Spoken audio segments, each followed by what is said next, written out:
So I get a lot of questions about the differences between borderline personality, complex trauma, and autism spectrum disorders.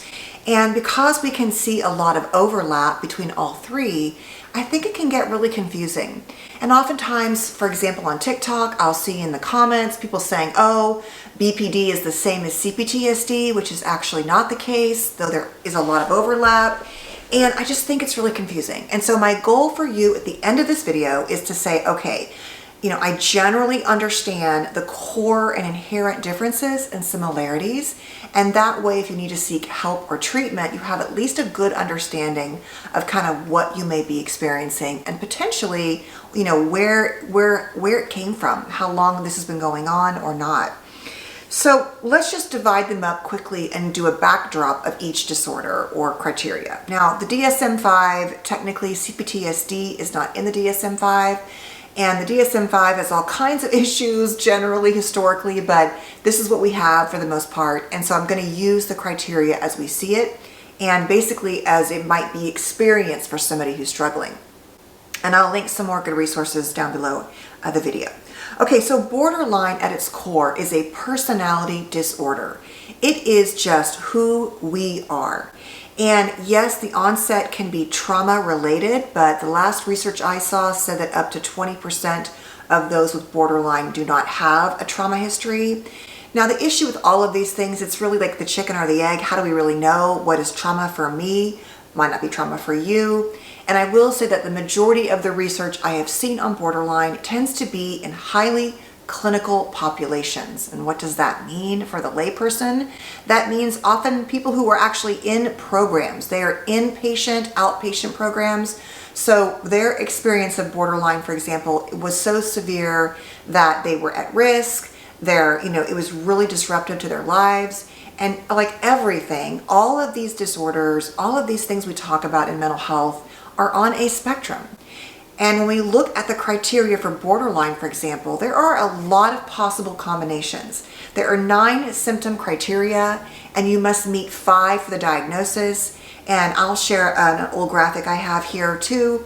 There just is this wide spectrum for people who had let's say a parent. Historically, also remember I say parent because I talk a lot about parents with borderline on this channel, but borderline has become, even in the last couple of years, in my experience, it was always this disorder that everybody, would recognize, but no one wanted to work with or treat. And it was this shameful thing to have. And I see so many people identifying with this diagnosis on TikTok, for example, which I think is really, really great that we're talking more and more about it. Where I think it gets difficult for people who are sort of younger and don't really have the history with this disorder in terms of the working with it, is that now it feels empowering to say, I have this disorder. It's difficult, not empowering in a good way, but I think it can be good to know, like, this is what I have. And you don't want to or need to feel shame about it. But I think when I talk about, like, for example, my generation of mothers or fathers with borderline that never knew they had borderline, that would still to this day say they don't have it, that they were basically these often really intense, angry, loving, wide swinging kind of eggshell parents at the heart. And the degree is significant on the spectrum, right? From just a ragey yelling parent to, let's say, often we see men in prison, in the prison system, who've been acting out, let's say, borderline. So basically we have this like intense lack of predictability, emotional and relational at the core. That is the issue. Emotional and relational instability, followed by things like mood instability, chronic emptiness, impulsivity. We can often see inappropriate anger and rage, dissociation, really a shifting identity and sort of who they are. That can be often changing. We can see risk-taking. And at the core of borderline is this fear of abandonment. So everything is kind of through the lens of don't leave me. And so often how they make sense of things, how they respond to you and themselves can be driven by this fear of abandonment, don't leave me. And so there can absolutely be, and obviously a much larger percentage we think, that is created by a traumatic environment. For example, you having a borderline parent could absolutely contribute to you having borderline, Although many of us have those parents and don't, it is definitely possible. Any kind of chaotic, traumatic, unstable, insecure attachment childhood has the potential to create that. And the research so far says that we don't necessarily know what causes borderline specifically. We do know that certain risk factors like trauma are huge, but also we know we can see brain differences in those with borderline, and sort of did that come first or afterwards.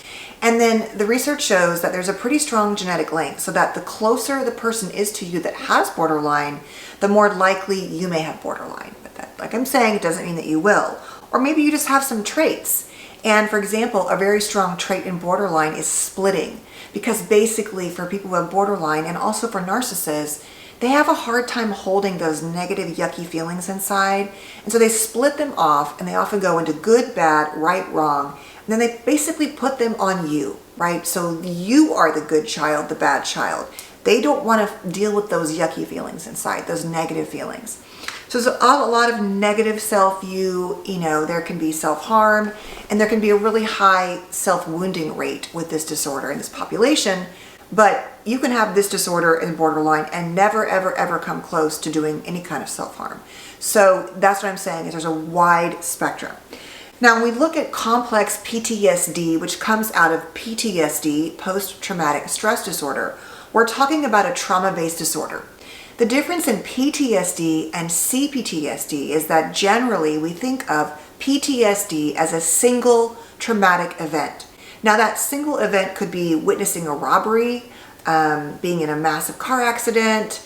It could be going to war, and obviously war is not just one day in war, but it's the war experience is that type. And that creates symptoms like, avoidance symptoms, intrusion symptoms, dissociation. A lot of these responsive parts that are unprocessed get played out in PTSD. The idea behind Cptsd, complex post-traumatic stress disorder, it's complex in that it really is often relational trauma. And I always say often at the hands or in the experiences with people that should have been safe.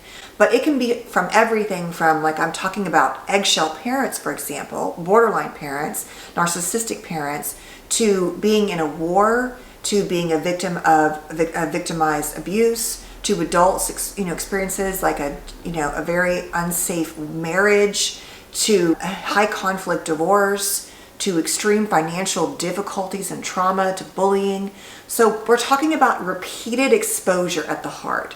But when I talk about complex trauma, I'm generally talking about the childhood version, but please know that it doesn't mean that just happens in childhood. So we're talking about oftentimes symptoms like a loss of belief, like in the world. So, if there is a God, why did this happen to me? A loss of, just connection to self and belief. Avoidance symptoms, avoiding certain situations, people. Definitely an increased arousal or basically living in hypervigilance. And I think this is really the core of so much complex trauma, is that no matter what happened, you're often in that fight or flight. Yes, you might also have, trauma responses like fawning, which is like people pleasing and, trying to get to be kind of in service to someone to get your needs met. We can see freezing, which is basically like depression, collapsing, fight or flight, which is really like definitely fighting or fleeing, but we often see that fight or flight are kind of that increased sense of arousal, right? So let's say if the parent was eggshell, you just never knew what to expect. As I've given examples, you hear the tires on the gravel in the driveway and, you go to your room because that parent comes home in a rage, or they might be fine, but they might rage at you. Or it could be related to walking down a street at night, and because of your experience that something bad happened to you, you're just like in this almost panic state of fight or flight at all times, no matter where you are, things like that. So like I said before, negative self-view will oftentimes in a complex trauma thing, think about that. If a parent doesn't see you as valuable, then it's got to be something wrong with you, right? A child isn't able to say, oh, well, my parent has this disorder and they have this mental health issue and they're struggling with work. They internalize, especially when we're young, that it's our fault. And even though we can grow up and say in our minds, like, I get it, my parent was traumatized, they were struggling. I think that's difficult to fully believe because it's already been absorbed kind of by osmosis inside that it's your fault. And that's why we have often really low self-esteem, and we're often, that high inner critic and outer critic and all of that stuff. I have a lot of videos on complex trauma here and also on borderline, so please go check those out if you want to learn more. And then often emotional dysregulation. So a lot of like trying to manage that chaos inside, whether it's the hypervigilance, the fear, the depression, or just relational stuff, because people aren't safe. And so let's say if a parent was the source of your trauma, then that means that everybody can be unsafe and not trustworthy. And that's going to play out like in your attachment dynamics and your nervous system, right? And then relational difficulties at the core, like I just said earlier, really often due to lack of trust, because if mommy and daddy or caregiver parents weren't safe, how can anyone be safe? So your kind of classic attachment wounds. Now, let's talk about the sort of connection between borderline and complex trauma before we go into the autism dynamics. So we often have, obviously, borderline can have significant trauma or complex trauma. So you can have borderline that came from your complex trauma, right? So trauma in connection here.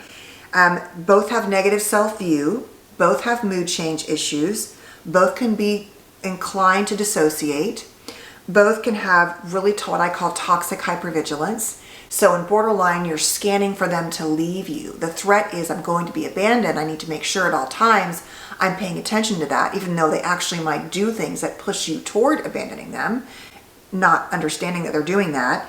And then in the toxic hypervigilance and complex trauma, that really is that same fight or flight for many reasons, but it's not just about, are you going to leave me? It's actually not so much about abandonment.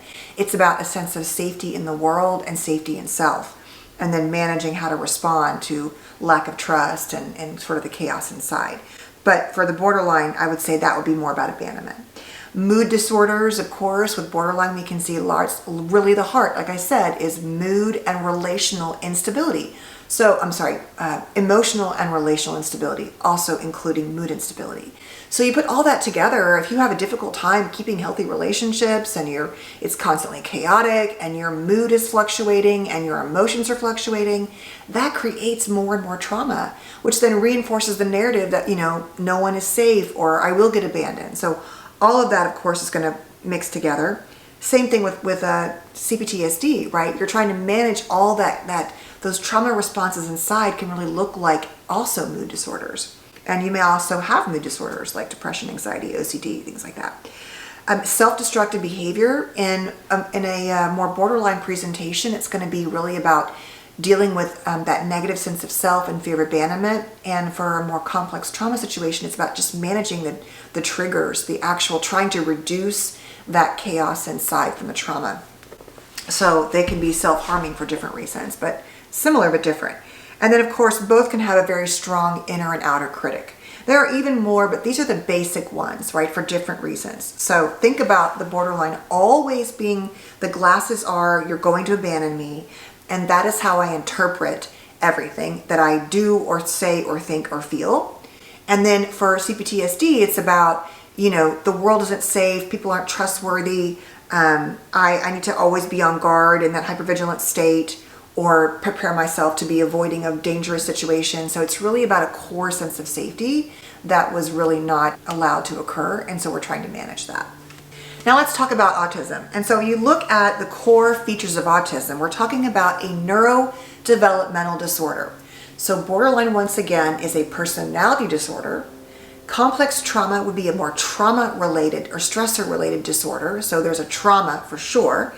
And then while we can have borderline and trauma and complex trauma as a person who has ASD, it is not the defining feature. So it is developmentally and neurologically part of who you are. So we're going to see deficits in social communication and deficits in social emotional reciprocity. So basically interpreting and reading social situations, responding internally and externally to other people, and understanding like what do I do now and what does this feel like, and there's a deficit there, and so that in and of itself can be very stressful and difficult. An inflexible adherence to routines and an insistence on sameness, and then repetitive use of objects. That's like the main core features of ASD and autism. And remember that there's a wide spectrum also, from a more mild to more severe presentations of autism. Now, when you look at the graphic here, what I wanted to show you is that within ASD, and if you look at the Cptsd circle, the part where it overlaps, I wanted to show you where it overlaps within those two disorders. So, the overlap between autism and complex trauma, and don't forget, those who have autism are much more likely to experience trauma in all kinds of forms, from single event trauma, right, as a result of their own difficulties, to complex trauma. Let's say you have autism and your parent also has autism and or doesn't understand that. And so they repeatedly try to punish you, to control your behaviors. What's wrong with you? Why can't you get this? In ways that aren't helpful to understanding and treating autism. So that in and of itself could be very traumatic. And just as a result of the dynamics of autism, there's a much higher increase of exposure and risk of trauma, just in general.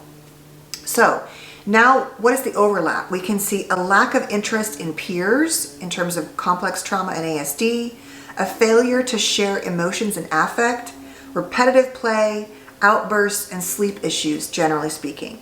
So, but for different reasons, right? So with autism, we're engaging in these behaviors to manage a different set of neurological dynamics. And for complex trauma, we're trying to manage the trauma inside. So that can all also blend together. You can be doing all of that together.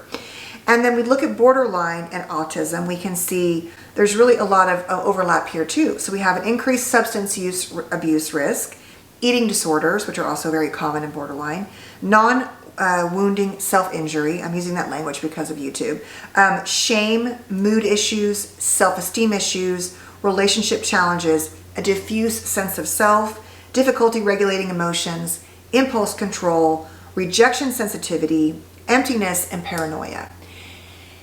So that's a lot. That's a lot of overlap between ASD and BPD, which I think we can often see misdiagnoses, especially when they're going to give someone a diagnosis of borderline, more likely when it may actually be autism. So let's go in now and look a little more significantly, or specifically I should say, into what kind of things we see with the overlap. Okay, when we talk about the difference between autism and borderline, we're talking once again about a neurodevelopmental disorder characterized by social and communication difficulties, alongside unusually strong narrow interests or unusually repetitive or restrictive behaviors. Social problems can occur in ASD due to difficulties with integrating communication styles, making eye contact, understanding social cues. In contrast, BPD is marked by emotional intensity and dysregulation and difficulties in interpersonal functioning, empathy, trust, and intimacy. People with BPD also tend to have the personality traits of disinhibition, antagonism, and impulsivity. So the emotions of those with borderline are much more intense and long-lived, and it makes it more difficult for them to have emotional stability because of this constant fluctuation and the depth and breadth of the changing emotional dysregulation dynamics inside.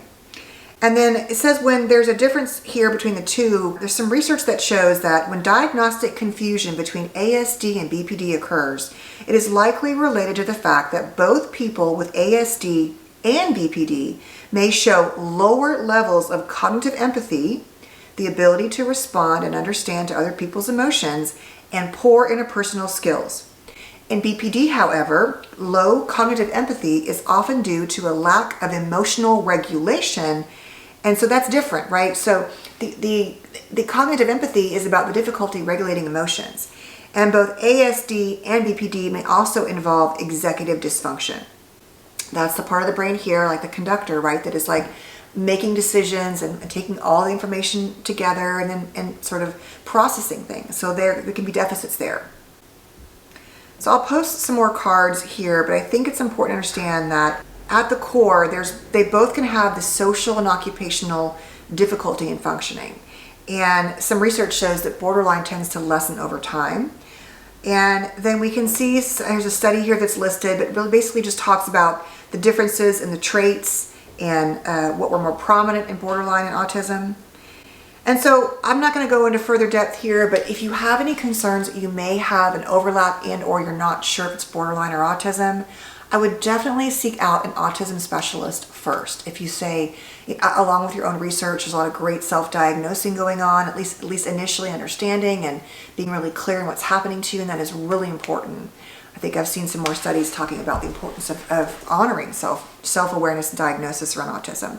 So definitely, but seek out someone. Like for me, I am not someone who specializes in autism. I've been growing to learn more and more and more as we're understanding the impact.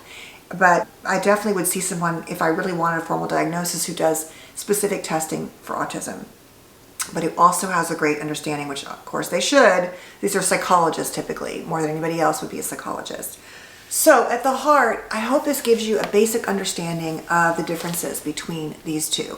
There are a lot of great videos here on YouTube that go into much further depth, but what I want to really acknowledge is how much you can see where it gets confusing, even for clinicians trying to understand where these things come from. And it's not like each little thing that you diagnose gives you a specific treatment plan, though they can definitely vary. So if I'm treating someone who I think definitely has more borderline dynamics, of course, which I tend to work with the adult children of these people as opposed to them specifically. But we're going to look at things like DBT, dialectical behavior therapy, helping them manage that emotional and relational dysregulation, and learning the tools and skills to engage with themselves and other people. If we're looking at something like autism, we're going to be focusing on how to help them with those social communication deficits. Obviously, it depends on the severity, but we're going to be helping them sort of learn to develop skills and understanding and how to engage in the world in that way. It's not just about the fear of abandonment, for example. It's not at all, really. It's a whole different dynamic. Although we can be afraid of being abandoned and with having autism, of course, because we might have a lot of social rejection, and that feels really bad. So that's where it gets gray. And then lastly, of course, if we're talking about complex trauma, like separately, we're talking about especially helping someone build up those, internal wounds with relationships, and that creating safety for themselves in the world, and how to sort of navigate the internal trauma responses, which can be happening also in BPD and autism. But we're going to be sort of working, it's like similar but different, all of these different pathways. And as I said in the beginning, these can all also overlap, which really complicates the clinical picture for us as well, for us as clinicians. So it's really meant to, hopefully, this video just empower you and educate you and inform you, and also validate that you're not, wrong for thinking you could have these different dynamics. You absolutely could. So thank you for being here. Please stay safe and well, and I'll see you next week. Take care.